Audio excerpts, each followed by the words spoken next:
আউযু বিল্লাহি মিনাশ শাইতানির রাজিম। বিসমিল্লাহির রহমানির রহিম। আসসালামু আলাইকুম।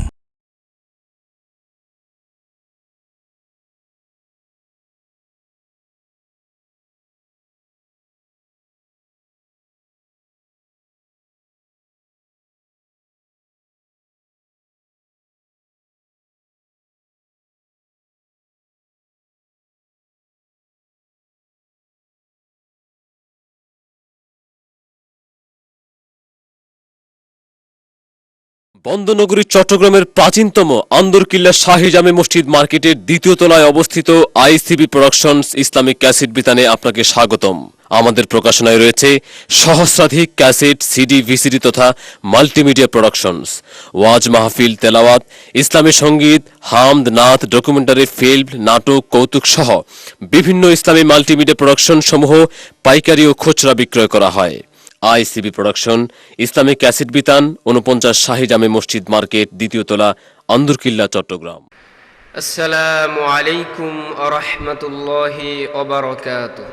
ওয়া আলাইকুম আসসালাম ওয়া রাহমাতুল্লাহি ওয়া বারাকাতুহু।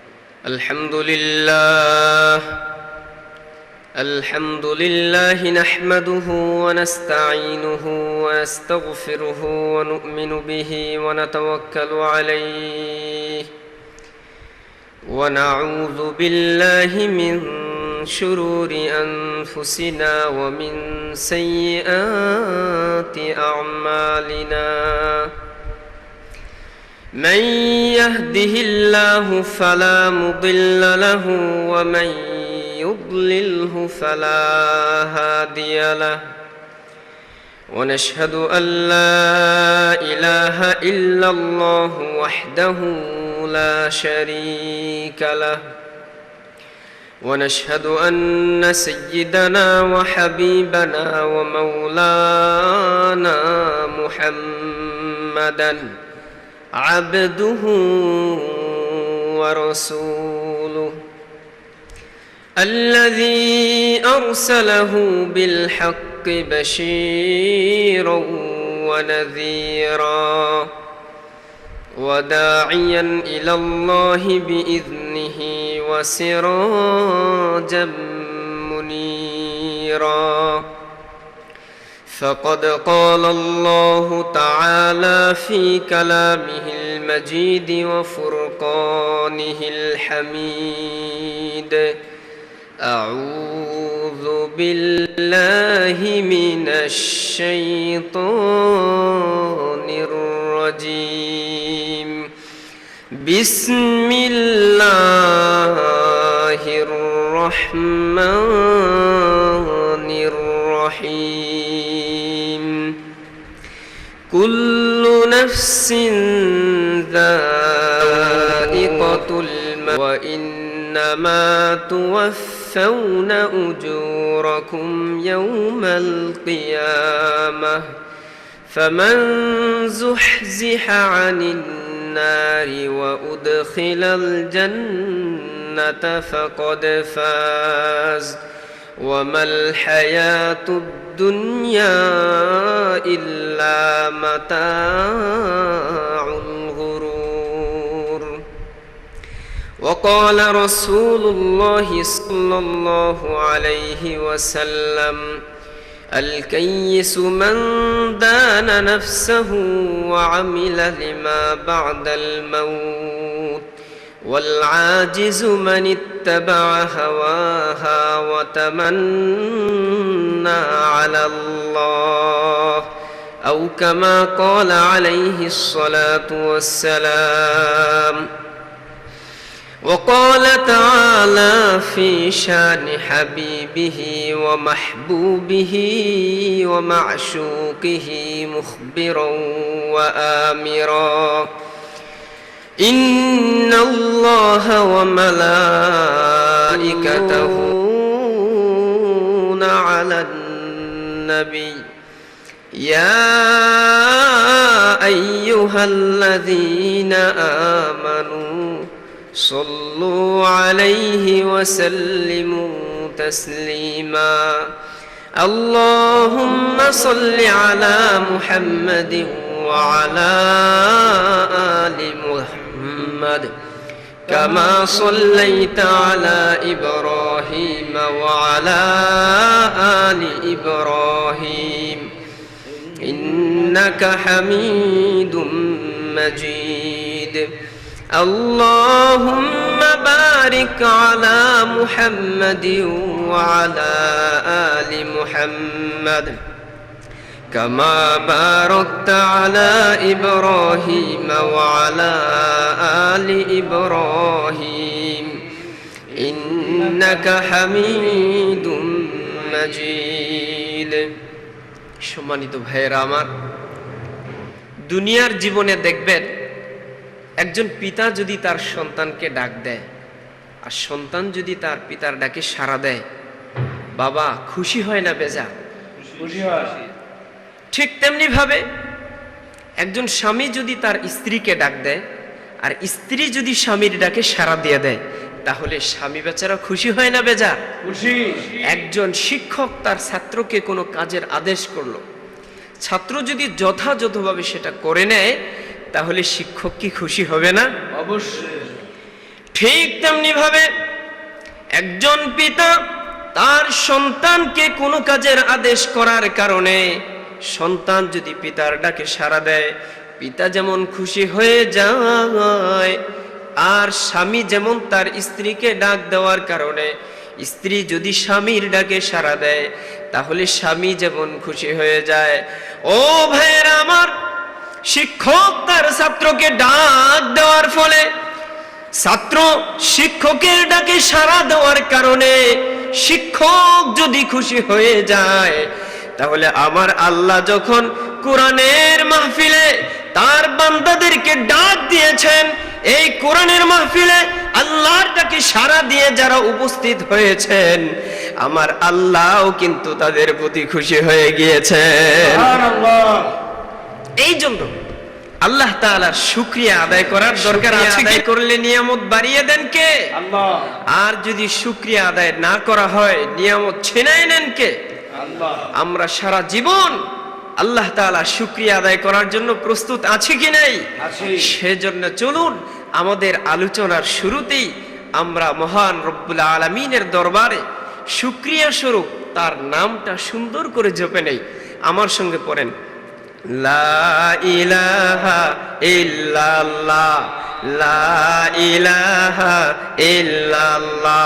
আরো জোরে হবে, লা ইলাহা ইল্লাল্লাহ, লা ইলাহা ইল্লাল্লাহ, লা ইলাহা ইল্লাল্লাহ, লা ইলাহা ইল্লাল্লাহ, লা ইলাহা ইল্লাল্লাহ, লা ইলাহা ইল্লাল্লাহ, লা ইলাহা ইল্লাল্লাহ, লা ইলাহা ইল্লাল্লাহ, লা ইলাহা ইল্লাল্লাহ।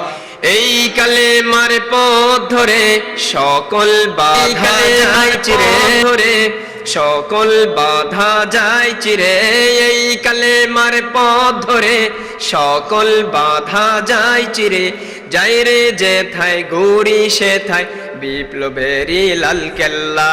লা ইলাহা ইল্লাল্লাহ, লা ইলাহা ইল্লাল্লাহ, লা ইলাহা ইল্লাল্লাহ, লা ইলাহা ইল্লাল্লাহ, লা ইলাহা ইল্লাল্লাহ, লা ইলাহা ইল্লাল্লাহ, লা ইলাহা ইল্লাল্লাহ মুহাম্মাদুর রাসূলুল্লাহ সাল্লাল্লাহু আলাইহি ওয়াসাল্লাম। আলহামদুলিল্লাহ, আল্লাহ পাক রব্বুল আলামিনের দরবারে অগণিত অফুরন্ত শুকরিয়া যে মহান রব্বুল আলামিন এই ফিতনা ফাসাদের জমানায়ও আমাদেরকে কোরআন এবং হাদিসের আলোচনায় আসার এবং বসার তৌফিক দান করলেন। আমরা সকলেই অন্তরে অন্তঃস্থল থেকে চিৎকার দিয়ে বলবো আলহামদুলিল্লাহ। আমি সর্বপ্রথম ধন্যবাদ জ্ঞাপন করছি আমার বাম পাশে যিনি রয়েছেন, বাংলাদেশের প্রবীণ আলেমে দ্বীন, সকলের পরিচিত মুখ, টিভি ব্যক্তিত্ব হযরত মাওলানা তাওহীদুল ইসলাম সালেহী সাহেব দামাত বরকাতুহুমুল আলিয়া, এবং আমার ডানে উপস্থিত রয়েছেন তিনিও বাংলাদেশের সকলের কাছে সুপরিচিত। টিভি চ্যানেল খুললেই যার চেহারা আপনারা দেখতে পারেন। আন্তর্জাতিক খ্যাতিসম্পন্ন মুফাসসিরে কোরআন এবং বিশ্ববিজয়ী কেরাত প্রতিযোগিতায়, বিশ্ব প্রতিযোগিতায় প্রথম স্থান অধিকারকারী হযরত মাওলানা কারি অলিউল্লাহ পাটোয়ারি সাহেব, আরও উপস্থিত বিভিন্ন এলাকা থেকে আগত আমার ওয়াইজিদ, আইম্মায়ে মাসাজিদ এবং দিনদার ইমানদার মুসলমান ভাইয়েরা, পর্দার আড়াল থেকে মা ও বোনেরা, আমি আপনাদের সামনে কোরআন এবং কোরআনুল কারীমের একটি আয়াত তিলাওয়াত করেছি এবং রাসূল করিম সাল্লাল্লাহু আলাইহি ওয়াসাল্লামের হাদিস তিলাওয়াত করেছি। তো আমি যেই বিষয়টা আপনাদের সামনে উপস্থাপন করতে চাই সেটা হলো যে আল্লাহ তাআলা এই আয়াতের মাধ্যমে বলে দিতে চাচ্ছেন, ও দুনিয়ার মানুষ, তোমরা জেনে রাখো, তোমাদের যাদের ভিতরে জীবন রয়েছে তাদের প্রত্যেককেই একদিন না একদিন মৃত্যুর স্বাদ গ্রহণ করতে হবে। ঠিক কিনা বলেন? বিভিন্ন বিষয়ে মানুষের ভিতরে মতানৈক্য থাকতে পারে, কিন্তু এই বিষয়ে যে হবে একদিন, এই ব্যাপারে কারো কোনো মতানৈক্য নেই, সকলেই একমত। এমনকি যে ধর্মেরই হোক না কেন, সকলেই এটা মানতে রাজি যে মৃত্যু তার হবেই একদিন। মানুষ এটা বুঝেও, মানুষে কথায় কথায় বলে যে 1 মিনিটের নাই ভরসা। ঠিক কিনা বলেন? মানুষ এটা বলে মুখে, কিন্তু আসলে আমলে এটা পরিণত করতে পারে না, গুনাহের কাম ছাড়তে পারে না। তো যেই হোক ভাইয়েরা আমার, আমি আমার বিষয়ে আলোচনার শুরুতে আমি আপনাদের যেদিকে মনোযোগ আকর্ষণ করতে চাই সেটা হলো যে আমরা বিভিন্ন জায়গায় ওয়াজ মাহফিল করি, আপনারা করে থাকেন। একটা মাহফিলের পিছনে কত কষ্ট, কত শ্রম হয়। তারপরেও এক শ্রেণীর মানুষ যারা ইসলাম বিদ্বেষী, তারা মানুষের কাছে এই কথা বলে যে ওয়াজ মাহফিল দিয়ে লাভ কি, এত ওয়াজ মাহফিল দিয়ে হবেটা কি, বলে কি বলে না? তো এই জন্য আমি আপনাদেরকে এত বড় মাহফিলের ভিতরে এটা আগে বলে দিতে চাই, বুঝিয়ে দিতে চাই ওয়াজ মাহফিলের গুরুত্ব এবং প্রয়োজনীয়তা কতটুকু।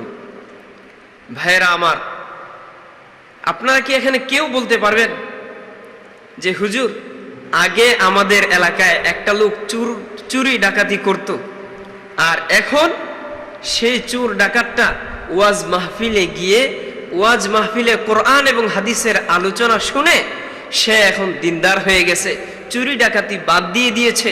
কি বলেন, এরকমের ঘটনা কি আমাদের সমাজে নাই? অবশ্যই আছে। আগে সে নামাজ পড়তো না, মা বাবাকে কষ্ট দিত, এখন সে কোরআনের মাহফিলে এসে ওলামায়ে কেরামের কাছ থেকে কোরআন এবং হাদিসের আলোচনা শুনে এখন সেই লোকটা মা বাবার অবাধ্যতা ছেড়ে দিয়ে মা বাবার সেবায় পরিণত হয়ে, কিনা বলেন?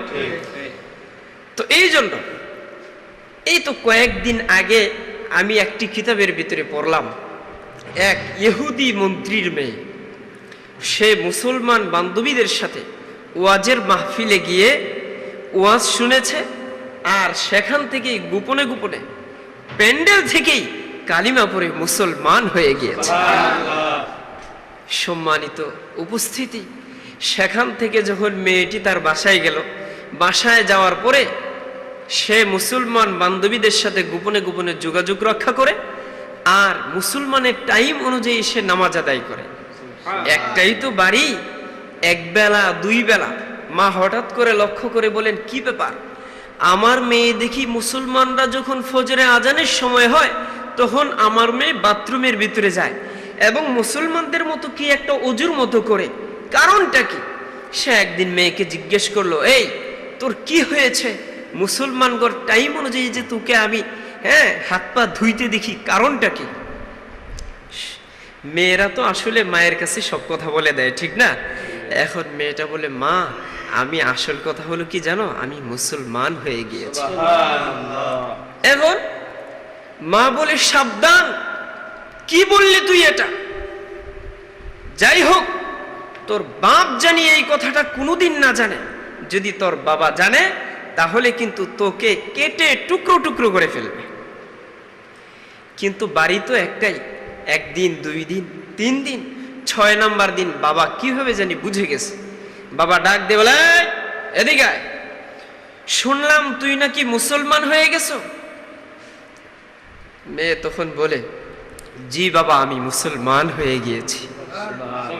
চিৎকার দিয়ে বলুন সুবহানাল্লাহ। সুবহানাল্লাহ কোন জায়গায় বলতে হয়?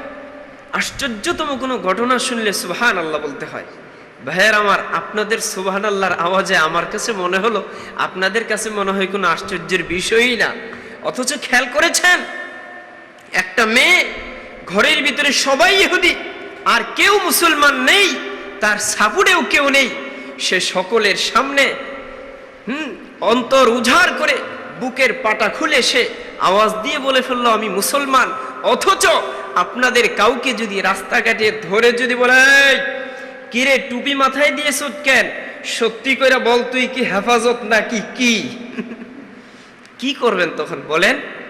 আর সেই জায়গায় মেয়েটি এক বাক্যে বলে দিল আমি মুসলমান হয়ে গেছি। চিৎকার দিয়ে বলুন সুবহানাল্লাহ।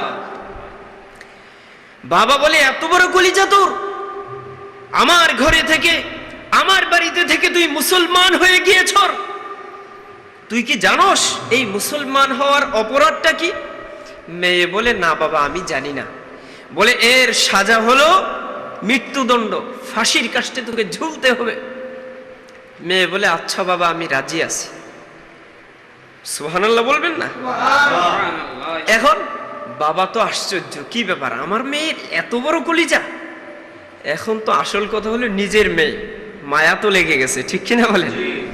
এখন মেয়ে বাবা বলে সর্বনাশ, মেয়েকে এইভাবে তো ফাঁসির কাস্টে দেওয়া যায় না, তাহলে তো আমার মেয়েই শেষ হয়ে যাবে। এখন চাইলো আচ্ছা এক কাজ করা দরকার, মেয়েটাকে আগে একটু বেতের আঘাত দিয়ে দেখি, হয়তো জজবাই পরে এখন স্বীকার করছে বেতের আঘাত খেলেই ঠিক হয়ে যাবে। আমাদের দেশ গ্রামে একটা কথা প্রচলন আছে, কেউ যদি কোনো সন্তান যদি উল্টাপাল্টা করে তো মুরব্বীরা বলে এই কয়েকটা কষনা লাগাইয়ে দে ঠিক হয়ে যাবে, ঠিক কিনা বলেন? তো এখন বাবা বলতেছে আচ্ছা ওকে আগে বেতের আঘাত করে, এই তোকে আগে হত্যা করা হবে না, আগে তোকে বেতের আঘাত দেওয়া হবে, তৈরি হয়ে যা। মেয়ে বলে আব্বা আমি তৈরি আছি। মেয়েটার মনে মনে ধারণা ছিল নিজের কলিজার টুকরা বাবা হয়ে তার কলিজার টুকরা সন্তানের গায়ে আঘাত করতে পারবে না। কিন্তু ভাইয়েরা আমার, ইহুদিরা হলো মুসলমানদের সবচেয়ে জাতি দুশ্মন, ঠিক কিনা বলেন? মুসলমানদের একমাত্র জাতীয় দুশ্মন হলো ইহুদি আর খ্রিস্টান। নিজের ঘরের মেয়ে মুসলমান হয়ে যাচ্ছে, এটা সে বরদাস্ত করতে পারে না। সে বেত দিয়ে চাবুক দিয়ে আঘাত শুরু করে দিল, আঘাতের পর আঘাত। সম্মানিত ভাইয়েরা আমার, পিতা নিজের কন্যার গায়ে আঘাতের উপর যখন আঘাত শুরু করে দিল, এক একটা চাবুকের আঘাতে মেয়ের শরীরের চামড়া ফেটে যায়, রক্ত বের হয়ে আসে। এইভাবে যখন রক্ত ঝরাতে লাগলো, কিছুক্ষণ পরে মেয়ে ডাক দিয়ে বলে ও আব্বা, এইভাবে তুমি তোমার নিজের কন্যার গায়ে আর কত আঘাত করবা? জীবনে কোনোদিন তুমি আমাকে মারো নাই। আব্বা জান, আমার গায়ে তুমি কোনোদিন মারলা না, আজকে মুসলমান হওয়ার অপরাধের কারণে তুমি আমার গায়ের ভিতরে আঘাত করছো। ও আব্বা, একবার কি লক্ষ্য করে দেখেছো আমার শরীর থেকে যে রক্ত বের হয়ে যাচ্ছে, তোমার শরীরটা কেটে দেখো গো বাবা, ওই শরীর থেকে রক্ত যেটা বের হবে সেটা তো এই রক্তের সঙ্গে মিলে যাবে। ও আব্বা, এইভাবে আমাকে মাইরো না, আমার বড় কষ্ট হয়। ও আব্বা, তোমার কাছে আমি আবদার জানাই, তোমার কোমরের ভিতরে তরবারি দেখা যায়, ওই তরবারিটা বের করে আমাকে তুমি দ্বিখণ্ডিত করে ফেলো। আর শুনে রাখো আব্বা,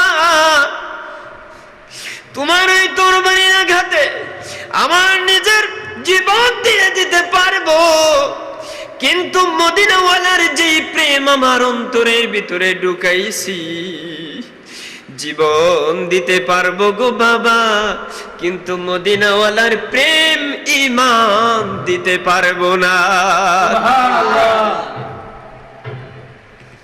আসল কথা হলো কি ভাই জানেন, মেহেন্দি পাতা চেনেন? মেহেন্দি পাতা, এই মেহেন্দি পাতা যদি গাছ থেকে উঠিয়ে যদি আপনার হাতের ভিতরে রেখে দেন, হাত কি লাল হবে?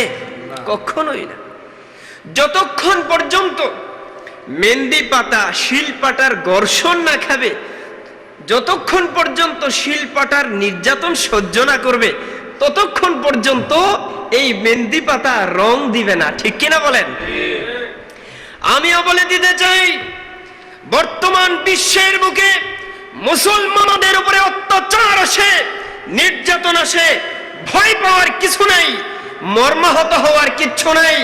ও মুসলমান শুনে রাখো, যখন ঠিক তখনই ওই মুসলিম নির্যাতন আসে, মুসলমান কোন গুনাহগার আসবে, জেল জুলুম নির্যাতন আসবে, ঠিক তখনই ওই মুসলমানের ভিতর থেকে ঈমানের রং বের হতে থাকবে। ঠিক কিনা বলেন? আল্লাহু আকবার। কোরআনের আলো ঘরে ঘরে জালো, হাদিসের আলো ঘরে ঘরে জালো, ইসলামের শত্রুরা হুঁশিয়ার সাবধান, আল্লাহ মানবানি জিন্দাবাদ জিন্দাবাদ। সম্মানিত ভাইয়েরা আমার, এখন ইহুদি মন্ত্রী সাহেব সে আশ্চর্য হয়ে গেল, কি ব্যাপার, আমার মেয়ের তো দেখি বিরাট সর্বনাশ, কলিজা অনেক বড় হয়ে গিয়েছে। এখন সে মনে মনে একটা ফন্দি আটকাইলো, কি করা যায়, কি করে মেয়েটাকে বিদায় করা যায়, না হলে তো ঘরের আরো অন্য মানুষ মুসলমান হয়ে যেতে পারে। ঠিক কিনা বলেন? এখন তার ভিতরে ভয় ঢুকে গেছে। সে মনে মনে একটা মাস্টার প্ল্যান করেছে।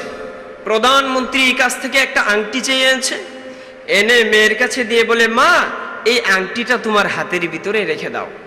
এখন মেয়েটা আংটিটা যখন দিয়েছে বাবা, মেয়েটা তখন ঘরের ভিতর গিয়ে তার জামার ভিতরে আংটিটা রেখে দিয়েছে। আর এই দিক দিয়ে মন্ত্রী সাহেব মনে মনে মাস্টার প্ল্যান করেছে, রাতের অন্ধকারে মেয়ের ঘরে ঢুকে আংটিটা এনে নদীতে নিক্ষেপ করে দেবে। পরের দিন আংটি চাইবে, আংটি যখন মেয়ে দিতে পারবে না, তখন সে প্রধানমন্ত্রীর আংটির চুরির অপবাদ দিয়ে মেয়েটাকে ফাঁসির কাস্টে ঝুলাবে। চিৎকার দিয়ে বলুন নাউজুবিল্লাহ। তো যাই হোক, যেইভাবে মাস্টার প্ল্যান করেছে ঠিক ওইভাবেই সে কাজ করেছে। এখন রাতের বেলায় মন্ত্রী সাহেব নিজে ঘরের ভিতর গিয়ে মেয়ের রুমে ঢুকে আংটিটা এনে নিজে গিয়ে নদীর ভিতরে নিক্ষেপ করে ফেলেছে। পরের দিন সে যখন হাঁটার জন্য যাচ্ছে, আমি সংক্ষেপে এই ঘটনাটি বলতেছি যেহেতু আমার মূল আলোচনা পরে রয়ে গিয়েছে, রাতও গভীর হয়ে গেছে, আপনাদেরকেও তো আগেই ছেড়ে দিতে হবে যেহেতু আমাদের সামনে ফজরের নামাজ রয়েছে। ঠিক কিনা বলেন? তো যাই হোক ভাইয়েরা আমার, এখন এই যখন আংটিটা ফেলে দিল, সকালবেলা বাবা মর্নিং ওয়ার্ক করার জন্য রাস্তা দিয়ে হাঁটা শুরু করে দিল। আর এই দিক দিয়ে এক জেলে খুব সুন্দর একটা মাছ ধরেছে। সে ভাবলো এই মাছটাকে যদি বড় লোক কারো কাছে বিক্রি করা যায় তাহলে একটু বেশি পয়সায় বিক্রি করা যাবে, এই ভেবে সে অপেক্ষা করতেছিল। এর মধ্যেই দেখে মন্ত্রী মহোদয় আসতেছে, আর দূর থেকে টার্গেট তো মিলে গেছে। অপেক্ষা করার পরে যেই হোক মাছ ক্রয় বিক্রয় হলো। এখন মাছ নিয়ে মন্ত্রী সাহেব বলল, মা তুমি সুন্দর করে মাছটাকে রান্না বান্না করো, নাস্তা তৈরি করো। নাস্তা যখন তৈরি করার জন্য মেয়েটা গেছে, মাছটাকে যখন বডির ভিতরে লাগাইছে, বিসমিল্লাহির রহমানির রহিম বলে যখন দায়ের মধ্যে লাগাইছে, পেটের ভিতর থেকে একটা আংটি বের হয়ে আসছে। সুবহানাল্লাহ সুবহানাল্লাহ। আংটি যখন বের হয়ে আসছে, এখন এই আংটি দেখে পিতা যে গতকালকে একটা আংটি দিয়েছিল ওই আংটির কথা মনে পড়ে গিয়েছে।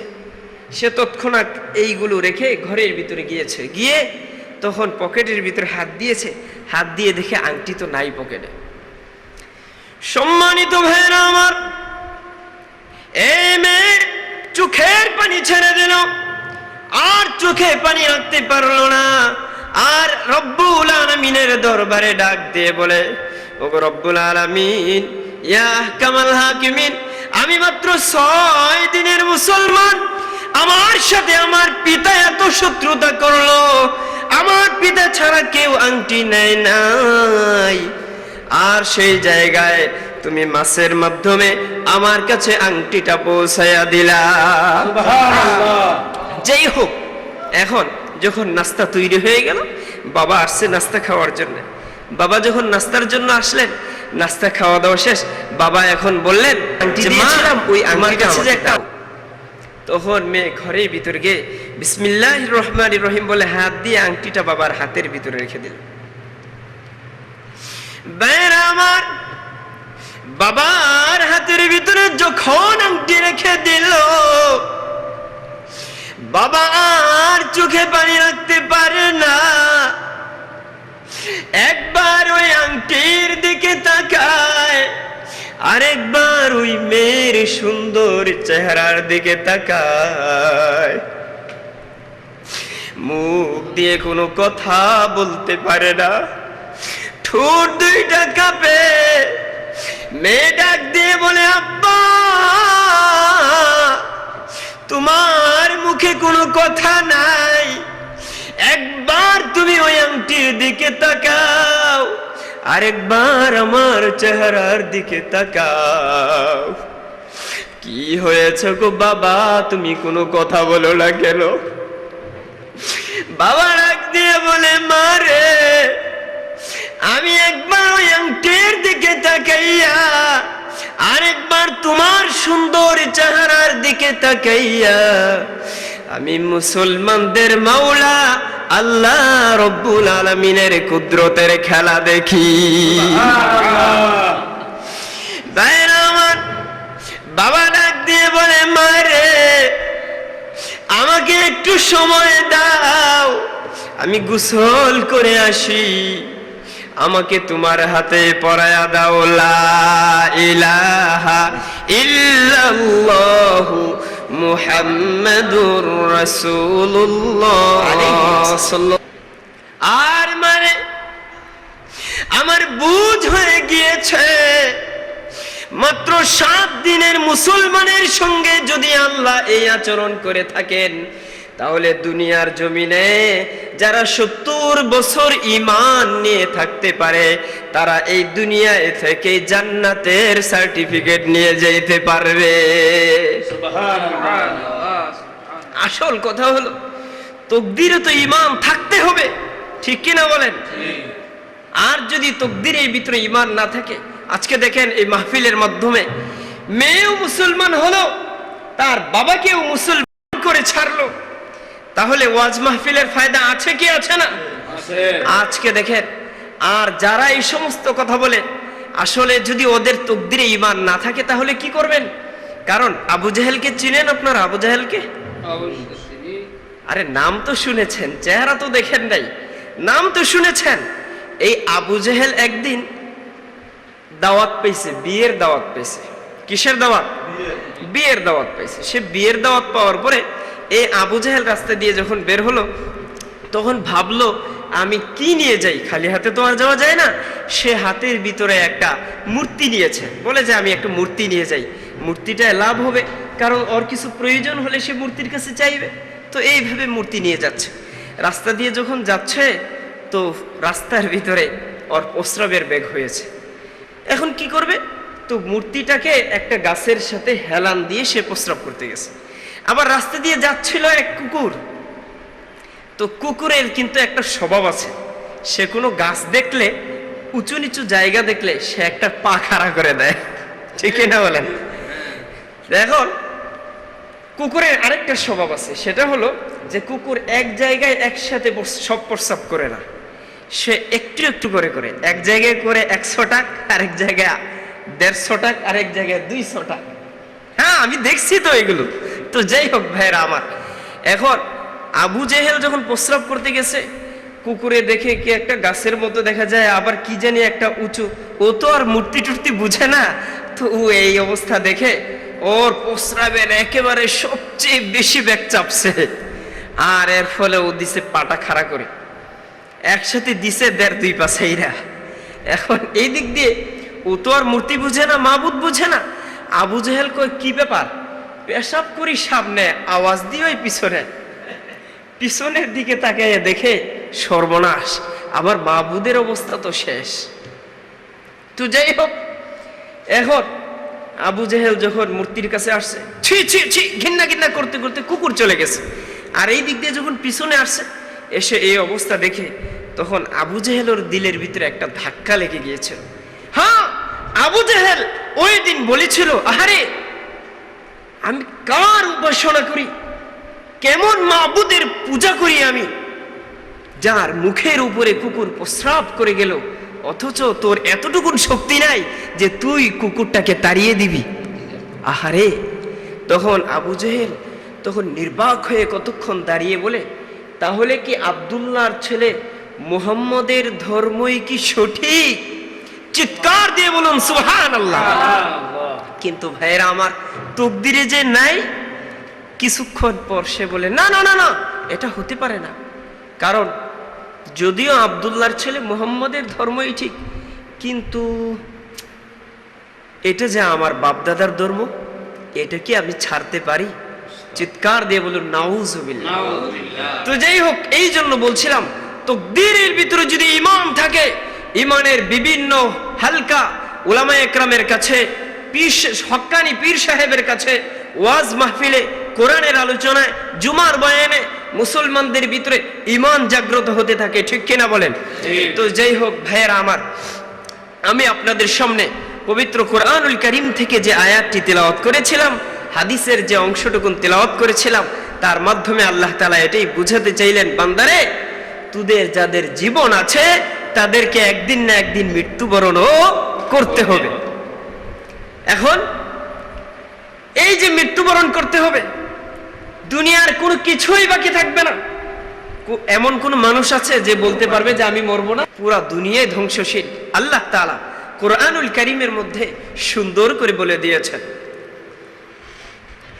কুল্লু মান আলাইহা ফান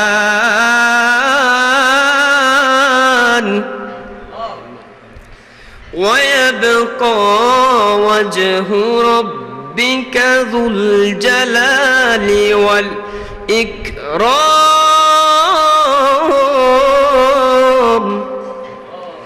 এই পৃথিবীর সব ধ্বংসশীল হয়ে যাবে, সব ধ্বংস হয়ে যাবে, সব বিলীন হয়ে যাবে, একমাত্র বাকি থাকবে মহান মর্যাদার অধিকারী রব্বুল আলামিন। চিৎকার দিয়ে বলুন সুবহানাল্লাহ। একমাত্র আল্লাহ তাআলা বাকি থাকবেন, সব ধ্বংস হয়ে যাবে। এমন কি আমাদের যে এই জীবন, এটাও আল্লাহ তাআলার নিয়ন্ত্রণে, ঠিক কিনা বলুন? আমাদের মরণটা, আম্মা জান আয়েশা রাদিয়াল্লাহু আনহা তিনি বললেন, ইয়া রাসূলুল্লাহ, ইয়া হাবিবাল্লাহ, মুমিনেরও কি মৃত্যু যন্ত্রণা হবে? আল্লাহর নবী সাল্লাল্লাহু আলাইহি ওয়াসাল্লাম বললেন, হ্যাঁ, মুমিনেরও মৃত্যু যন্ত্রণা হবে। আম্মা জান আয়েশা রাদিয়াল্লাহু আনহা বললেন, ইয়া রাসূলুল্লাহ, মুমিনের যদি মৃত্যু যন্ত্রণা হয়, কাফেরেরও মৃত্যু যন্ত্রণা হবে, তাহলে মুমিনের আলাদা শান, আলাদা মর্যাদা বাকি রইল কোথায়? আল্লাহ নবী, বিশ্ব নবী রাহমাতুল লিল আলামিন ডাক দিয়ে বলেন, ও আয়েশা, মুমিনেরও মৃত্যু যন্ত্রণা হবে, কাফেরেরও মৃত্যু যন্ত্রণা হবে, তবে মুমিনের মৃত্যু যন্ত্রণা হবে, মুমিনের মৃত্যু যন্ত্রণাটা আর যন্ত্রণা থাকবে না, মুমিনের মৃত্যু যন্ত্রণাটা আনন্দে রূপান্তরিত হয়ে যাবে।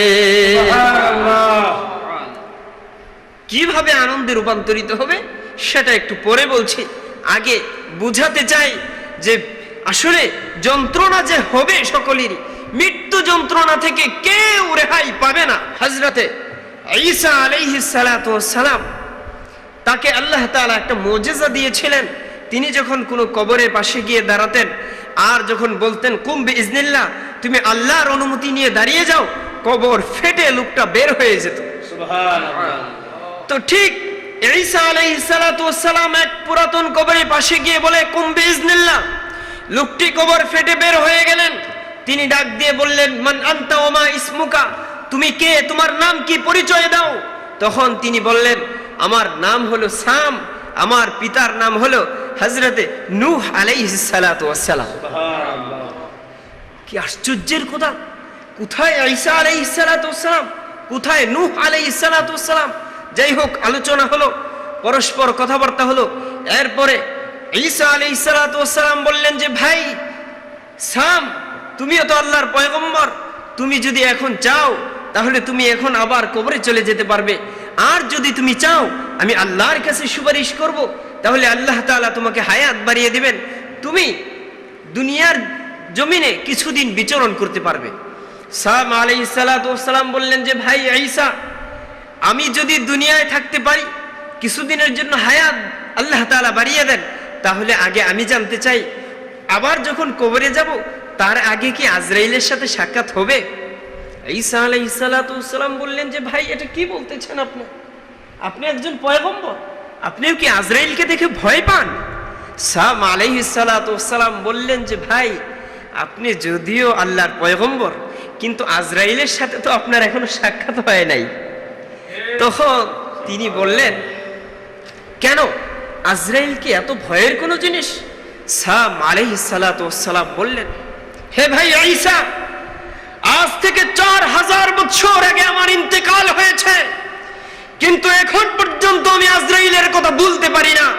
যখনই আমার মনে হয় তখনই আমার শরীরের এমন কোন পশম থাকে না যেই জায়গা থেকে গাম বের হয়ে না যায়। আরে কত মৃত্যু যন্ত্রণা কি! এমন কি ভাইরা আমার, এই মৃত্যু যন্ত্রণা থেকে রাসূল করিম সাল্লাল্লাহু আলাইহি ওয়াসাল্লাম, আজকে আমরা তার ঘটনার দিকে তাকাই। আম্মা জান আয়েশা রাদিয়াল্লাহু আনহা তিনি বলেন, ও দুনিয়ার মানুষেরা রে, আমার নবীর মৃত্যুর অবস্থা যখন আমি দেখলাম, আমার ধারণাটাই পাল্টে গেল। আল্লাহর নবী মৃত্যু শয্যায় বসে আছেন, শুয়ে আছেন, আয়েশা রাদিয়াল্লাহু তাআলা আনহা পাশেই বসে রয়েছেন। আল্লাহর নবী সাল্লাল্লাহু আলাইহি ওয়াসাল্লাম কালো চাদর দিয়ে ঢেকে আছেন, শরীরটাকে ঢেকে রেখেছেন।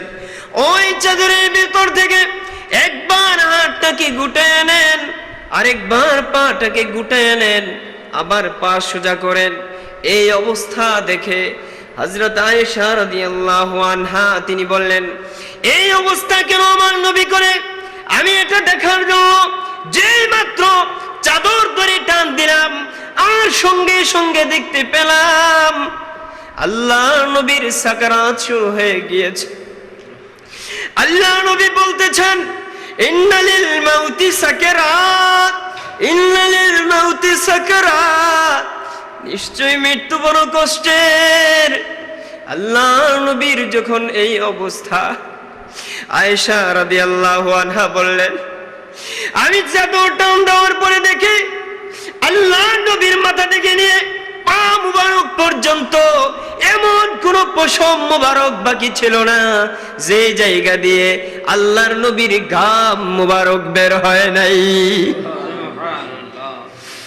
আল্লাহর নবী কষ্টের সাথে পিছনের দিকে তাকিয়ে বলে, মা ফাতেমা, দরজার কাছে যাও। কে যেন ভিতরে আসার জন্য বারবার পারমিশন চায়, বারবার সালাম দিচ্ছে। ফাতেমা রাদিয়াল্লাহু আনহা দরজার কাছে যখন গেলেন, ডাক দিয়ে বলে, বাবা, দরজার কাছে তো কাউকেই দেখা যায় না। আসল কথা হলো ভাইরা আমার, আজরাইল তো দেখার জিনিস না, ঠিক কিনা বলেন? ফাতেমা রাদিয়াল্লাহু তাআলা আনহা যখন দেখলেন না, আল্লাহ পাক রব্বুল আলামিন ডাক দিয়ে বলেন, ও আজরাইল, আমার ফাতেমার সামনে প্রকাশিত হয়ে যাও, কারণ যদি ফাতেমা তোমাকে দেখতে না পারে তাহলে আমার নবীর কথাটা মিথ্যা হয়ে যাবে, এই জন্য তুমি প্রকাশিত হয়ে যাও।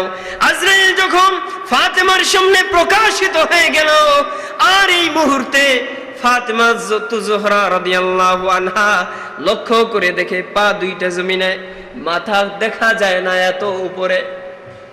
এই অবস্থা দেখে ফাতেমা ডাক দিয়ে বলে, বাবা, এ কেমন মানুষ! মদিনার জীবনে তো এরকম ধরনের মানুষ আর কোনোদিন দেখি নাই। এ কে গো বাবা, এর পরিচয় কি? আল্লাহর নবী তো বুঝে গেছে আল্লাহ নবী ডাক দিয়ে বলে, মা, এই লোক হলো হাযা মালাকুল মাউত। এ হলো এমন ব্যক্তি যে নাকি কিছুক্ষণ পরে তোমার থেকে তোমাকে এতিম করে চলে যাবে, তোমার থেকে তোমার বাবাকে নিয়ে যাবে। এ হলো এমন ব্যক্তি দুনিয়ার আত্মীয় স্বজন থেকে যে ছিন্ন করে তাদের আত্মীয়কে নিয়ে যায়। ফাতিমাতুজ জোহরা রাদিয়াল্লাহু আনহার চোখে পানি রাখতে পারে না, ডাক দিয়ে বলে, আব্বা, এই লোক কেন এখন আমাদের এই জায়গায়? আপনি কয়দিন যাবত অসুস্থ হয়ে আছেন, আর এই মুহূর্তে তিনি কেন এই জায়গায় এসেছেন? বাবা, আমার মনে হয় আপনাকে নিয়ে যাওয়ার জন্য এসেছে। ভাই আমার, বন্ধুরা আমার, ফাতেমা ডাক দিয়ে বলে, আব্বা, আমি এই লোককে ঘরে ঢুকতে দেব না, এই লোককে ঘরে যাইতে দেব না। আমি ডাক দিয়ে বলে, মা, এই লোককে যদি তুমি আটকায় রাখো, আটকায় রাখতে পারবা না। আজরাইল কিন্তু দুনিয়ায় কারো কাছে কোনো পারমিশন নেয় না, আমার কাছে পারমিশনের জন্য এসেছে। এটা আমার মর্যাদা, এটা আমার শান, এই জন্য আমার কাছে পারমিশনের জন্য এসেছে। তুমি যদি পারমিশন না দাও, তাহলে কিন্তু তাকে পারমিশন দিয়েছেন কে? আল্লাহ পারমিশন দিয়েছেন। তুমি তাকে গিয়ে বলো, আমি তাকে সালাম জানাইছি, সে যেন ভিতরে আসে। আজরাইল ঘরের ভিতরে ঢুকে ডাক দিয়ে বলে, আসসালাতু ওয়াসসালামু আলাইকা ইয়া রাসূলুল্লাহ, আসসালাতু ওয়াসসালামু আলাইকা ইয়া হাবিবাল্লাহ। ওগো নবীজি, আপনি যদি আমার সঙ্গে যেতে চান, রফিকে আলার কাছে যদি আপনি যাইতে চান, আল্লাহর দরবারে যদি আপনি চলে যাইতে চান, তাহলে আমার সাথে যাইতে পারবেন। আর যদি আপনি দুনিয়ার জমিনে থাকতে চান, তাহলে দুনিয়ার জীবনেও থাকতে পারবেন। কি করবেন? আল্লাহর নবী ডাক দিয়ে বললেন, ও আজরাইল, আমি যাব কি যাব না, আমাকে একটু সময় অপেক্ষা করতে দাও। হাত্তা ইয়াতিয়ানি জিবরাইল, জিবরাইল আসা পর্যন্ত আমাকে অপেক্ষা করার সুযোগ দাও। কারণ দুনিয়ার সব কাজগুলো আমি জিবরাইলের সাথে পরামর্শ করে আসুক, আমি তার কাছে একটু পরামর্শ করে নেই। ভাইয়েরা আমার, এই মুহূর্তে জিবরাইল চলে এসেছেন আর ডাক দিয়ে বললেন, ওগো নবীজি, কোরআনের একটা আয়াত শোনায়া দিলেন, ইন্নাকা মাইয়িতু ওয়া ইন্নাহুম মাইয়িতুন। ওগো নবীজি, আল্লাহ তো আগেই আপনাকে জানিয়ে দিয়েছেন, নিশ্চয় আপনি মরণশীল, আপনার শত্রুরাও মরণশীল। এই আয়াতের মাধ্যমে বুঝাইয়া দিলেন যে আপনাকেও দুনিয়া থেকে চলে যেতে হবে, এখন সময় হয়ে গিয়েছে। ভাইয়েরা আমার, বন্ধুরা আমার, আল্লাহ নবীর চোখ দিয়ে পানি বের হচ্ছে। আর জিবরাইল ডাক দিয়ে বলে, ওগো নবীজি, আপনি এই মুহূর্তে কেন কান্দেন? আপনি তো কিছুক্ষণ পরে রফিকে আলার কাছে চলে যাবেন, আপনার তো আনন্দের বিষয়, আপনি কেন কান্দেন? আপনি কি ফাতেমার জন্য কান্দেন? আল্লাহ নবী ডাক দিয়ে বললেন, না, আমি ফাতেমার জন্য কান্দি না। আপনার ফাতেমার জন্য কাঁদতে হবে না, কারণ ফাতেমার জন্য তো আল্লাহ আপনার মাধ্যমে সুসংবাদ জানিয়ে দিয়েছেন। জান্নাতের ভিতরে ফাতেমাতুজ জোহরা হবে সমস্ত নারীদের সর্দার। চিৎকার দিয়ে বলুন সুবহানাল্লাহ। সমস্ত নারীদের সর্দার হয়ে যাবে, তাহলে তো আপনার কান্নার কিছু নাই। আল্লাহ নবী বললেন, না, আমি ফাতেমার জন্য কান্দি না। ওগো নবীজি, তাহলে কি আপনি হাসান হুসেনের জন্য কাঁদেন? হাসান হুসেনের জন্য কাঁদতে হবে না, কারণ হাসান হুসেনের জন্য তো সুসংবাদ আল্লাহ দিয়েছেন, জান্নাতের ভিতরে যুবকদের সর্দার থাকবে হাসান হুসেন। সুবহানাল্লাহ। ভাইরা আমার, ও নবীজি, হাসান হুসেনের জন্য কাঁদতে হবে না। আল্লাহ নবী বললেন, না, আমি হাসান হুসেনের জন্য কান্দি না, তাহলে আপনি কার জন্য কান্দেন? আল্লাহর নবী ডাক দিয়ে বললেন, জিবরাইল, আল্লাহ যে কোরআনের ভিতরে আয়াত নাজিল করে দিয়েছিলেন, মা কানাল্লাহু লিয়ুআযযিবাহুম ওয়া আনতা ফীহিম। ওগো নবীজি, দুনিয়ার জমিনে আপনি বেঁচে আছেন, এই জন্য আমি দুনিয়ায় আযাব গজব দিব না, এই জন্য আপনার উম্মতের উপরে গজব দিয়ে আমি পুরো এলাকা ধ্বংস করে দিব না, যেহেতু আপনি দুনিয়ার জমিনে আছেন। চিৎকার দিয়ে বলুন সুবহানাল্লাহ। ভাইরা আমার, বন্ধুরা আমার, আল্লাহ নবী তখন বলেছিলেন, ও জিবরাইল, আল্লাহ যে আয়াত নাযিল করে আমারে জানাইলেন, আমি তো দুনিয়া ছিলাম কারণ আল্লাহ গজব দেয় চলে যায়, আমি যদি এখন, তাহলে এরপরে যদি আল্লাহ আমার উম্মতের উপরে আযাব গজব নাযিল করে দেয়, তাহলে আমার ইতিম উম্মতের কি অবস্থা হবে? আল্লাহু আকবার। আমাদের নবীজির কি চিন্তা, কি চেতনা উম্মতের জন্য! আল্লাহু আকবার বলে। এই জন্যই তো বলি, মুহাম্মাদে মুস্তাফা বন্ধু আমার, আহমদে মুস্তাফা বন্ধু আমার, মুহাম্মাদে মুস্তাফা বন্ধু আমার, আহমদে মুস্তাফা বন্ধু আমার, তুমি ছাড়া জীবন আমার, তুমি ছাড়া জীবন আমার অন্ধকারাগার, তুমি যদি না বন্ধু আমার, জীবনে নামবে তো আধার। মুহাম্মাদে মুস্তাফা বন্ধু আমার, আহমদে মুস্তাফা বন্ধু আমার, মুহাম্মাদে মুস্তাফা বন্ধু আমার, আহমদে মুস্তাফা বন্ধু আমার। ঠিক কিনা বলেন ভাইরা আমার? এই অবস্থায় জিবরাইল ডাক দিয়ে বললেন, ওগো নবীজি, আল্লাহ মাত্র আমাকে জানিয়ে দিলেন, ওগো নবীজি, আপনার চিন্তা করতে হবে না, আপনার উম্মতের জন্য পেরেশানি করতে হবে না। আল্লাহ বলে দিলেন, আমার নবীর, আমার বন্ধুর উম্মতের জন্য কিয়ামত পর্যন্ত আমি আল্লাহ নিজে জিম্মাদার হয়ে গেলাম। চিৎকার দিয়ে বলুন সুবহানাল্লাহ।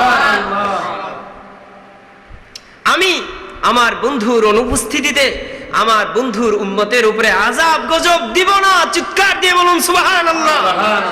সম্মানিত ভাইরা আমার, আজকে এই সুযোগ নিয়ে বিশ্বের বুকে ইহুদি খ্রিস্টানেরা মুসলমানের উপরে আঘাত করে, অত্যাচার করে, নায়েবে নবী উলামায়ে ইকরামের উপরে আঘাত করে, ওই যে আল্লাহ যে বলে দিয়েছিলেন আমার নবীর উপরে আযাব দিব না, এই জন্য আল্লাহ তাআলা আযাব দিচ্ছেন না। আর ওরা এই পাওয়ার পেয়ে উলামায়ে ইকরামের উপরে চড়াও হয়ে অত্যাচার করছে। ঠিক কিনা বলেন? কিন্তু মনে রাখবা, আল্লাহ তো আগের যুগে আযাব সাথে সাথে প্রেরণ করতেন, এখন আযাব প্রেরণ করেন না। এটা তোমাদের জন্য খুশনসিব নয়, বরং দুনিয়ায় তোমাদেরকে ধরা হচ্ছে না, তোমাদেরকে আল্লাহ পাক একদিন কিয়ামতের ময়দানে ভালোভাবেই ধরবেন। ঠিক কিনা বলবেন? সেদিন তোমাদের আর কোনো উপায় থাকবে না। তো যাই হোক ভাইরা আমার, রাসূল করিম সাল্লাল্লাহু আলাইহি ওয়াসাল্লাম এখন বললেন, আজরাইল, তাহলে আমার আর কোনো চিন্তা নাই। চিৎকার দিয়ে বলুন সুবহানাল্লাহ। ও আজরাইল, এইবার তুমি আমার জান কবজ করতে পারো। আজরাইল যখন আল্লাহর নবীর সিনা মুবারকের উপরে হাত রাখলেন, ফি কবজি রূহিহি, আল্লাহর নবীর সিনা মুবারকের উপর যখন হাত রাখলেন, এই অবস্থায় আল্লাহর নবী ডাক দিয়ে বলেন, আজরাইল, আমার কাছে মনে হচ্ছে উহুদ পাহাড়টাই আমার বুকের উপর রেখে দিয়েছো। আজরাইল ডাক দিয়ে বলে, নবীজি, এত সহজেই দুনিয়ার জমিনে কারোর কবজ করি নাই, আর কারোর কবজ করা হবে না। ভাইরা আমার, তাহলে বুঝেন কেমন অবস্থা। আল্লাহ নবী বলেছেন, কেউ যদি বেঈমান হয়ে যায়, ঈমান নিয়ে যদি মৌতের সময় থাকতে না পারে, তাহলে তার এমন হবে, একটা জেতা বকরি ছাগলকে জবাই না করিয়া যদি তার চামড়া ছেলানো হয়, যেই পরিমাণের কষ্ট হইবে তার চেয়ে বেশি কষ্ট ওই ব্যক্তিটার হয়ে যাবে। আল্লাহ। এই জন্য ভাইয়ের আমার বলছিলাম, এই দুনিয়ার জমিনে দুনিয়ায় থাকা অবস্থায় আমাদের সকলের ঈমান আমল মজবুত করে যেতে হবে, ঠিক কিনা বলে? কথাটা বলতে যাই, আমি যে আপনাদেরকে বলেছিলাম মৃত্যু যন্ত্রণাটা আনন্দের কিভাবে হয়ে যাবে, তার একটা উদাহরণ দিই। এখন তো আমাদের দেশ গ্রামে এখন তো আপনাদের বাচ্চাদেরকে মুসলমানি করান হাসপাতালে নিয়ে, কিন্তু আরো কিছুদিন আগে 20-25 বছর আগেও দেখা গেছে মুসলমানি করা হয়তো হাজম লোকদেরকে দিয়ে, ঠিক কিনা বলে? হাজম লোকদেরকে দিয়ে। তো মনে করেন হাজম লোক যখন কোনো এলাকায় ঢুকতো, তখন বাচ্চা পোলাপান কি এলাকায় খুঁজে পাওয়া যাইতো? সব দৌড়াদৌড়ি, একবারই বাচ্চা আরেক বাড়িতে গিয়ে দৌড় দেয়, আরে আরেক বাড়ি গোয়ালঘরের মধ্যে যে পলায়, ঠিক কিনা বলেন? এখন যাই হোক, যখন এইভাবে করে, তখন যেই বাড়িতে হাজমওয়ালা গেছে ওই বাড়ির লোকজন কি বসে থাকে? এরা 4-5 জনে খোঁজাখুঁজি করে, এই গেল কই? তো খুঁজে শেষ পর্যন্ত যখন যাই ধরে, তখন বাচ্চা তো আসতে চায় না, খাটের নিচে পলাইছে, আসতে তো চায় না। তখন বলে, হাজমওয়ালা কোন সময় বিদায় করে দিছে, এদিকে আয় এদিকে। তো ওরে যাই হোক 6-9 বুঝেয়া অবশেষে যখন নিয়ে আসে, আসার পরে ওরে কি এমনি সাইরা রাখে না, কয়েকজনে ধইরা রাখে, 4-5 জনে ধইরা রাখে না। আল্লাহ নবী বলেছেন প্রত্যেকটা মৃত্যু ব্যক্তির কাছে 500 ফেরেশতা চলে আসে, 500 ফেরেশতা তাদেরকে চাপ দিয়ে ধরে রাখে। যদি সে নেককার মানুষ হয়ে থাকে তাহলে 500 রহমতের ফেরেশতা আসে, আর যদি বদকার হয়ে থাকে, বেনামাজি হয়ে থাকে, তাহলে তার কাছে 500। এরা এসে চাপ দিয়ে ধরেন ওই বাচ্চাটাকে যেইভাবে চাপ দিয়ে ধরছে, এখন বসার পরে বাচ্চার সামনে একটা জায়নামাজ দেওয়া হয় বা একটা কাপড় দেওয়া হয়, সে যেন না দেখে। আর এই দিক দিয়ে হাজমওয়ালায় যখন তার ব্যাগের থেকে থলি থেকে যখন খসখসাইয়া যখন এই তার যন্ত্রপাতি বের করে, ওই আওয়াজে আপনাদের কি মনে হয়? তখন কি কলিজায় পানি থাকে? কলিজার পানি শুকিয়ে যায়। তখন এই বাচ্চাটা চিৎকার করতে থাকে, ঠিক কিনা বলেন? চিৎকার দেয়। যাই হোক, এরপরে এখন মা ঘর থেকে দেখে কি ব্যাপার, আমার ছেলেটা তো কষ্ট হচ্ছে, কষ্টটা লাঘব করার জন্য মা ডাক দেয়, আমার ছেলেটা কি তোর মাইরে ফেলাবি নাকি? ছাড়। আসলে কি ছাড়তে বলে? ছাড়তে বলেন, মাও তো বুঝে। তো যাই হোক, এরপরে মায়ের ঘর থেকে একটা রসগোল্লা দিয়েছে। কি দিয়েছে? রসগোল্লা। এই রসগোল্লাটা মা জানে বাচ্চার সামনে যদি রসগোল্লা তুলে ধরা হয় তাহলে রসগোল্লার প্রতি খুব লোভ আছে। রসগোল্লাটা যখন চোখের সামনে ধরছে, এখন যে চিল্লাইছে কান্দাইছে, এখন চিল্লানো বন্ধ। রসগোল্লার দিকে তাকাইয়া এখন ওর নজর চলে গেছে এই দিকে, আর ওই হাতুড়ি মাতুরি যন্ত্রপাতির প্রতি ওর ভুলে গেছে। এখন আর চিল্লানো নাই, মেরে আনাইলো ধৈর্য আনাইলো, এগুলো আর নাই। এখন আছে শুধু হেওয়ানুটা আছে। তো যখন এই রসগোল্লাটা তার মুখের ভিতর দিয়েছে, মুখে দেওয়ার পরে যেই মাত্র দুইটা দাঁত একত্রিত করছে, সাথে সাথে নিচ দিয়ে কামড়াও খেয়ে ফেলাইছে, ঠিক কিনা বলে? ঠিক তেমনি ভাবে একজন লোকের কাছে যখন ফেরেশতা আসে, মৃত্যু যন্ত্রণা, সাকারাতের যন্ত্রণা যখন শুরু হয়ে যায়, আল্লাহ পাক রব্বুল আলামিন ফেরেশতাদের কাছে দিয়ে দেন, তারা জান্নাত তুলে ধরে তার চোখের সামনে, আর ভেতর থেকে হুর গেলম্যানেরা শরবতের গ্লাস নিয়ে দাঁড়িয়ে থাকে। আর একজন এসে বলে, ওই যে তাকিয়ে দেখো, দেখো ওই যে ওখানে তাকাও, দেখো কি জান্নাত, হ্যাঁ জান্নাত।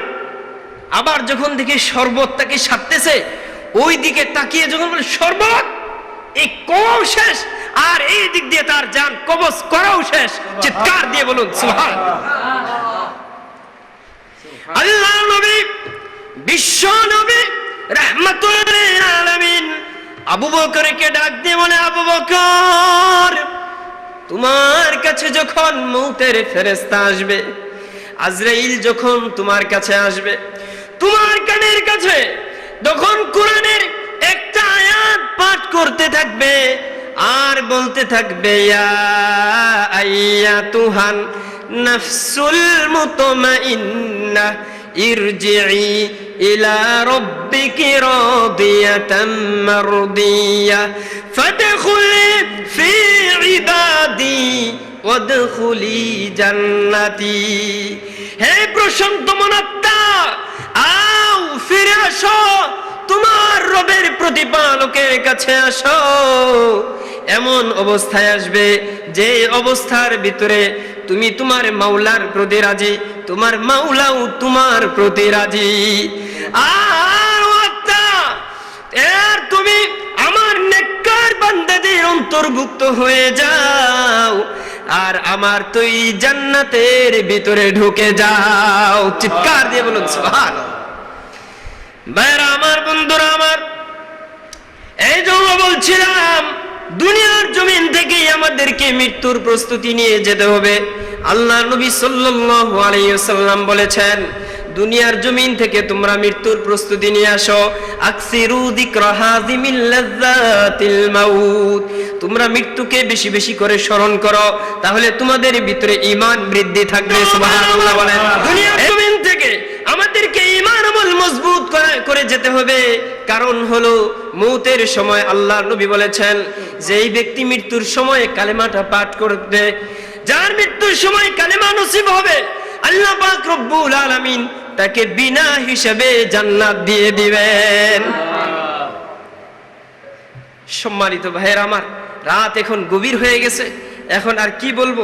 তো যাই হোক, আপনাদের কাছে শেষ একটা কথা বলে যাই, সেটা হলো মৃত্যুর সময় আমাদের অনেক আত্মীয় স্বজন আমাদের না জানার কারণে এরকম হয়ে থাকে। আমাদের অনেক আত্মীয় স্বজন মৃত্যুর কি নিয়ে দাঁড়িয়ে থাকে? প্রস্রাব নিয়ে দাঁড়িয়ে থাকে। সে যখন পান করার জন্য দেখে এখানে পানি আছে, সে তখন হা করে, হা করার সময় যদি আশপাশে কোনো কালেমার আওয়াজ না থাকে, তাহলে শয়তান প্রস্রাব দেয়, সে প্রস্রাবটা খেয়ে ফেলে। প্রস্রাব যদি খায়, থাকবে না? থাকবে না, থাকবে না। এই জন্য ভাইয়েরা আমার, রাসূল করিম সাল্লাল্লাহু আলাইহি ওয়াসাল্লাম বলেছেন, ওই সময় যেন ঈমান তোমাদের ধ্বংস না করতে পারে, এই জন্য মুমূর্ষু ব্যক্তির কাছে তোমরা বসে সব সময় লা ইলাহা ইল্লাল্লাহ, লা ইলাহা ইল্লাল্লাহ এই কালেমাটা তার মাথার কাছে বসে সব সময় পড়বে। এখন কি হয়, সন্ধ্যার পরে মনে করেন 10-12 জন 15-20 জন আত্মীয় স্বজন যত মানুষ আছে, পুরুষ মহিলা, পর্দার তো কোনো খবর নাই, সবাই বসে চিল্লাচিল্লি করে পড়ছে। রাত 1টার দিকে দেখা যায় আর কেউ নাই, সবাই ঘুমাই গেছে, অথচ তার ইন্তেকাল হইল রাত 3টার সময়। কালেমাটা পেল কোথায়? এই জন্য ভাই আমি আপনাদেরকে একটা পরামর্শ দিচ্ছি, যেটা আমার আব্বার সময় আমরা করেছিলাম। সেটা হলো যে আপনার আত্মীয় স্বজন মারা গেলে তো দুঃখ লাগবেই, কিচ্ছু করার নেই। আপনারা আত্মীয় স্বজন যারা আছেন তারা ভাগ করে নেবেন। তুমি রাত 9টা পর্যন্ত কালেমা পড়বে, এখন ঘুমাও। সে ঘুম থেকে এসে রাত 9টার সময় এখানে বসবে, কালেমা পাঠ করবে, আপনি ঘুমাইতে যাবেন। আবার ও ঘুম থেকে উঠে এসে এখানে পড়বে, আরেকজন ঘুমাইতে যাবে। ভাগাভাগি করে রাতের একটা মুহূর্তেও যেন কালেমা বাদ না পড়ে যায়, এই দিকে সকলের সজাগ দৃষ্টি রাখতে হবে। আল্লাহ তাআলা আমাদেরকে আমল করার জন্য তৌফিক দান করুক। সবাই বলুন আমিন। ওয়া আখিরু দাওয়ানা আলহামদুলিল্লাহি রাব্বিল আলামিন। আচ্ছা, মুনাজাত করতে হবে? আচ্ছা, ঠিক আছে। তো এখন ভাইয়েরা আমার, এখনই মুনাজাত হয়ে যাবে। আমরা মুনাজাতের আগে আল্লাহ তাআলা যেন আমাদের জীবনের গুনাহগুলো মাফ করে দেয়, এজন্য আমরা আল্লাহর দরবারে একটু তওবা করে নেই। সকলেই অন্তরে অন্তঃস্থল থেকে জীবনের গুনাহগুলো স্মরণ করে, ভাইয়েরা আমার, মুনাজাতের 1 নম্বর শর্ত হলো চোখে পানি আনা। আল্লাহর কাছে লজ্জিত হয়ে চোখের পানি যখন বান্দা ছেড়ে দেয়, আল্লাহ কিন্তু আর সহ্য করতে পারেন না, বান্দাকে মাফ করে দেন। এই জন্য আমরা মনটাকে নরম করে দিয়ে আমরা অন্তরে মিন কুল ইব্রাহিম ওয়া আলা আলি ইব্রাহিম ইন্নাকা হামিদুম মাজিদ আল্লাহুম্মা বারিক আলা মুহাম্মাদিন ওয়া আলা আলি মা বারাকতা আলা ইব্রাহিম ওয়া আলা আলি ইব্রাহিম ইন্নাকা হামিদুম মাজিদ। ربنا ظلمنا أنفسنا وإن لم تغفر لنا وترحمنا لنكونن من الخاسرين ربنا فاغفر لنا ذنوبنا وكفر عنا سيئاتنا وتوفنا مع الأبرار ربنا اغفر لي ولوالدي وللمؤمنين يوم يقوم ইয়াউমুল হিসাব রব্বিরহামহুমা কামা রব্বায়ানি সগীরা রব্বিরহামহুমা কামা রব্বায়ানি সগীরা। ওগো মাওলা, রাত গভীর হয়ে গিয়েছে, তোমার কতগুলো বান্দাদেরকে নিয়ে কোরআনের আলোচনা শোনা হলো। আল্লাহ, তোমার দরবারে হাত উঠাইলাম, এমন একটা মুহূর্তে তোমার দরবারে হাত উঠাইলাম যেই সময়ে তোমার হাজার হাজার বান্দারা ঘুমায়া যায়, আর তোমার কিছু নেককার বান্দারা উঠে ওযু করিয়া যায় নামাজ বিছাইয়া আল্লাহ তোমার নৈকট্য অর্জনের জন্য পাগল পারা হয়ে যায়। আল্লাহ, এই সময় তোমাকে ডেকে ডেকে কত মানুষ অলিতে পরিণত হয়ে গিয়েছে। এই গভীর রাতে তোমার এতগুলো বান্দাদেরকে নিয়ে হাত উঠাইলাম। আল্লাহ, দয়া করে মেহেরবানি করে আমাদের জীবনের সব গুনাহগুলো মাফ করিয়া দাও। জীবনে কত গুনাহ করেছি, অন্যায় করেছি। আল্লাহ, আজকে তো তোমার কোরআনের মাহফিলের ভিতরে চলে এসেছি, নিজের ইচ্ছায় তো আসতে পারি নাই, তুমি তৌফিক দিয়েছো। আয় রব্বুল আলামিন, দুনিয়ার জমিনে দেখি কোন কমিউনিটি সেন্টারের ভিতরে আল্লাহ দাওয়াতি ছাড়াও যদি কোনো মেহমান ঢুকে যায়, এত বড় আয়োজনের মধ্যে ঢুকে গেলে কিন্তু তাকে গার ধরে বের করে দেয় না।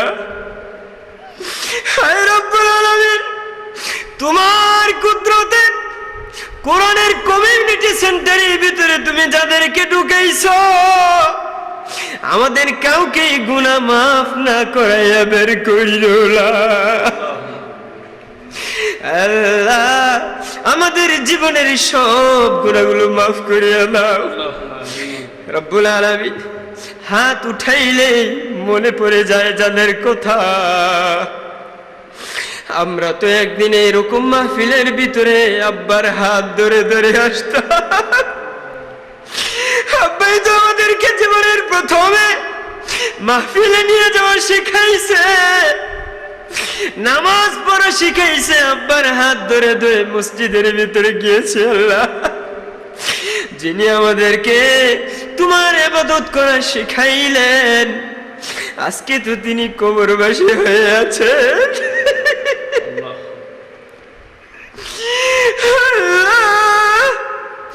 নিজে না খাইয়া যিনি আমাদেরকে খাওয়াইছে, ও ভাইয়েরা, আমার মনটাকে নরম করে দেন। সকলের আব্বা আম্মাই তো সকলের জন্য এমন কষ্ট করেছে। আমার মনে পড়ে যায়, আমি মাদ্রাসায় একদিন সিঁড়িতে পড়ে গিয়ে আবার লুঙ্গিটা ছেড়ে গিয়েছে। আমার আব্বার পরনের ভিতরে 3-4টা তালি দেওয়া লুঙ্গি, তারপরেও আমার আব্বা একটা ছিঁড়ার কারণে তালি দেয় নাই। পরের দিন আমার জন্য লুঙ্গি দিয়ে গিয়েছে।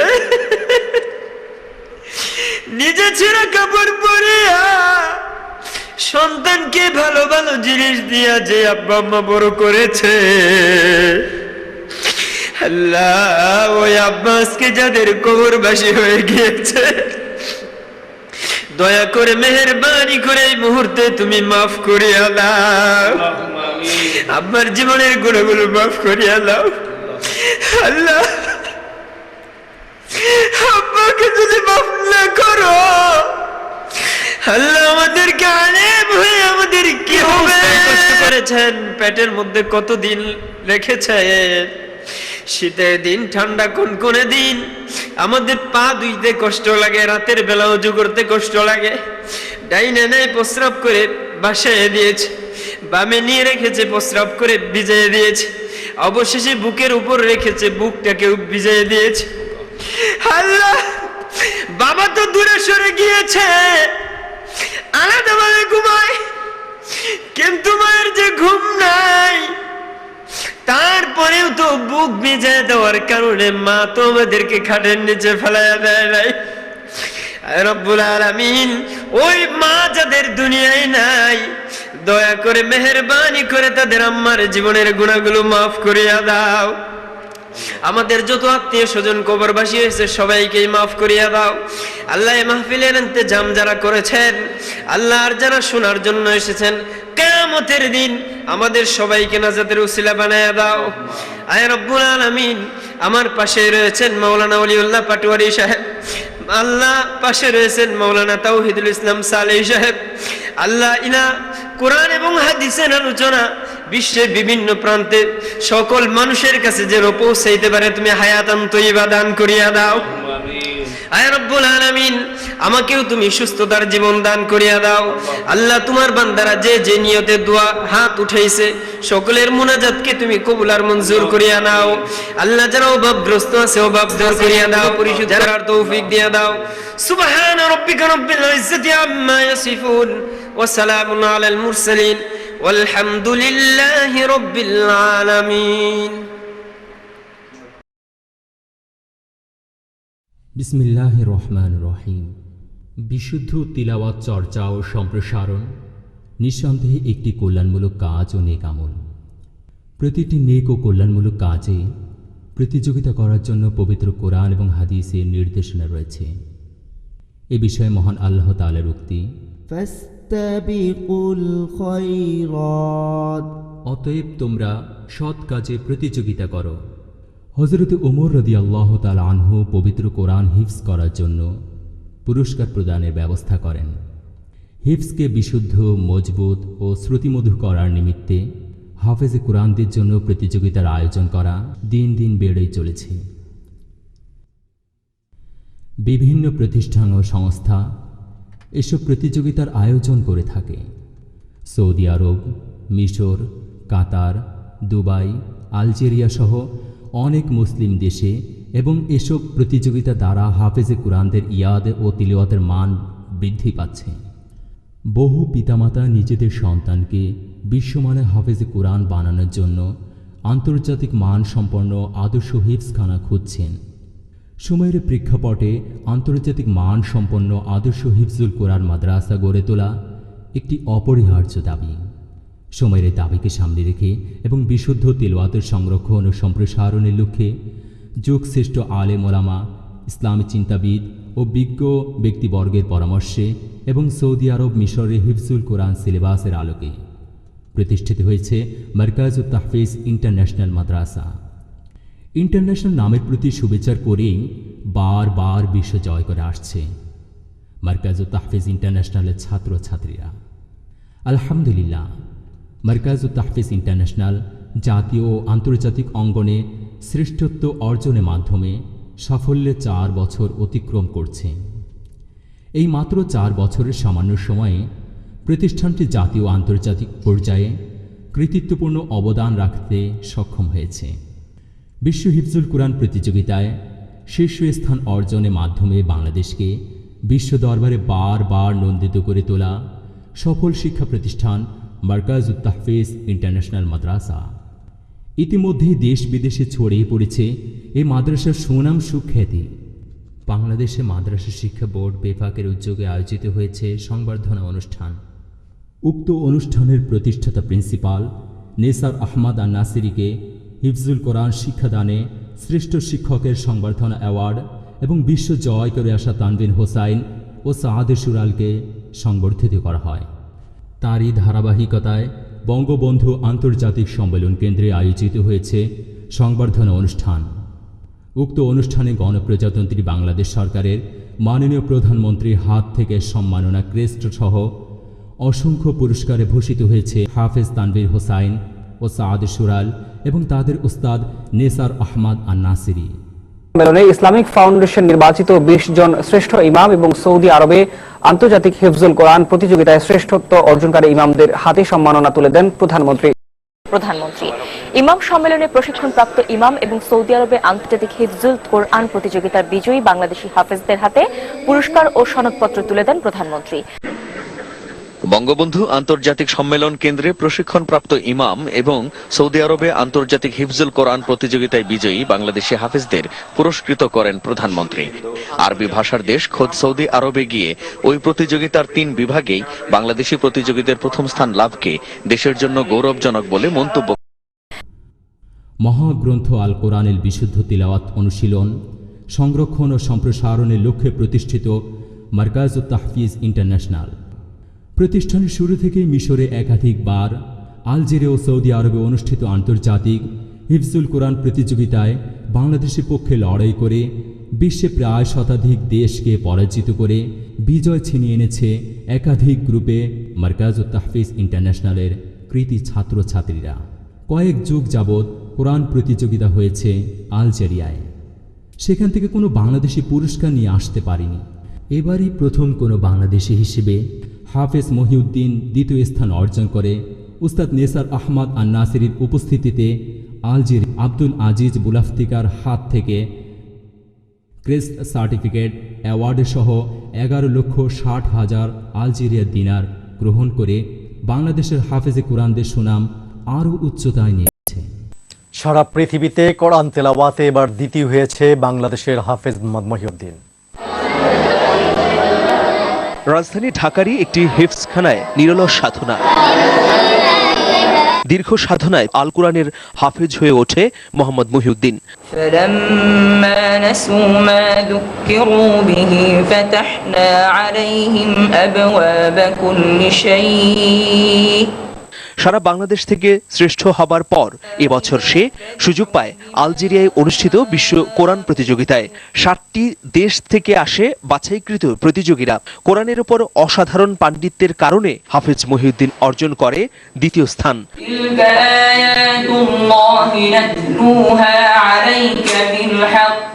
আলজেরিয়ার বাদশাহ তার হাতে তুলে দেন একটি আন্তর্জাতিক সনদ আর 14,090 মার্কিন ডলার। কোরআনের সুশিক্ষা যদি আজকে সবার মাঝে থাকতো তাহলে সবাই আজ এমন অন্ধকার পথে থাকতো না। সেজন্য আমি কোরআন সুশিক্ষাকে সারা বিশ্বে ছড়িয়ে দিতে চাই, যেন সবাই আলোর পথে আসতে পারে।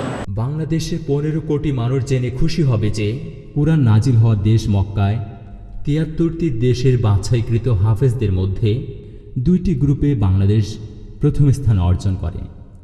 উল্লেখ্য বিষয় হল 2টি গ্রুপে প্রথম স্থান অর্জনকারী একই প্রতিষ্ঠান মারকাজুত তাহফিজ ইন্টারন্যাশনাল মাদ্রাসা ছাত্র, যা 34 বছরের ইতিহাসে কোনো দেশ বা প্রতিষ্ঠান করতে পারেনি।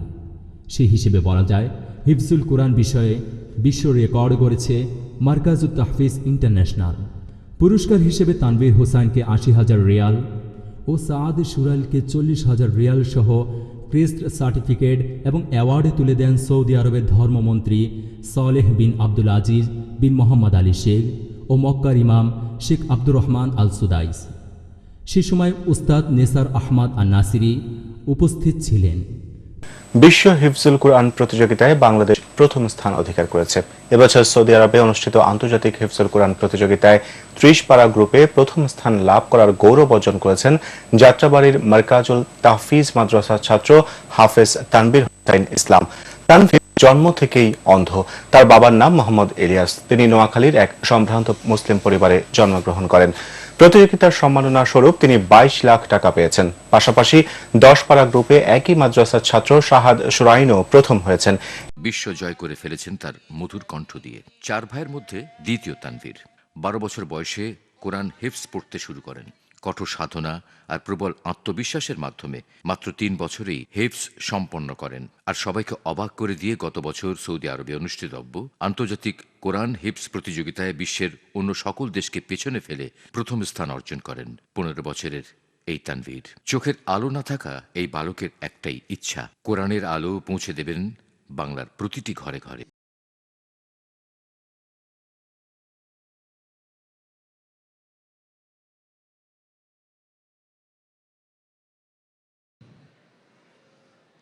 প্রিয় দর্শক, আল্লাহ তাআলা আমার চোখ না থাকা সত্ত্বেও আল্লাহ তাআলা আমাকে আল্লাহ তাআলার এত বড় নিয়ামত কোরআনুল কারীম মুখস্থ করার তৌফিক দান করেছেন। এবং শুধু তৌফিক দান করেন নাই, আল্লাহ তাআলা আমাকে এই কোরআন দ্বারা অনেক সম্মানিত করেছেন। এই শুকরিয়া আল্লাহ তাআলার কাছে আমি যদি কিয়ামত পর্যন্ত সেজদায় পড়ে আদায় করে, কিয়ামত পর্যন্ত সেজদায় করে শুকরিয়া আদায় করে, শুকরিয়া কখনো শেষ হতে পারে না। তো প্রিয় দর্শক, আপনাদের কাছে এতটুকুই আমার বলার, আপনারাও ছেলে মেয়েদেরকে কোরআন শিখানোর, কোরআন মুখস্থ করার চেষ্টা করবেন। আমিও আপনাদের জন্য দোয়া করি। আর যারা আমাকে সম্মানিত করতেছেন তাদেরকে আমি ধন্যবাদ জানাই আর তাদের জন্য দোয়া করি আল্লাহ তাআলা যেন তাদেরকেও সম্মানিত করে। তানভীর জন্মান্ধ, চোখে আলো না থাকলেও তার ইচ্ছে কোরআনের আলোকে ছড়িয়ে দেবার। আল্লাহ আমার চোখের আলো দেয় নাই, আমি সারা জীবন কোরআনের আলোকে ছড়িয়ে দেওয়ার জন্য কাজ করে যাব। বাংলা ভিশনে প্রচারিত পিএইচপি কোরআনের আলো প্রতিযোগিতায় অত্র প্রতিষ্ঠানের ছাত্র হাফেজ ফাহিম আহমদকে প্রথম পুরস্কার হিসেবে বাংলাদেশ সরকারের মাননীয় শিক্ষামন্ত্রী 3 লক্ষ টাকা নগদ অর্থসহ ওমরা হজের টিকিট ও মালয়েশিয়া জাতীয় মসজিদে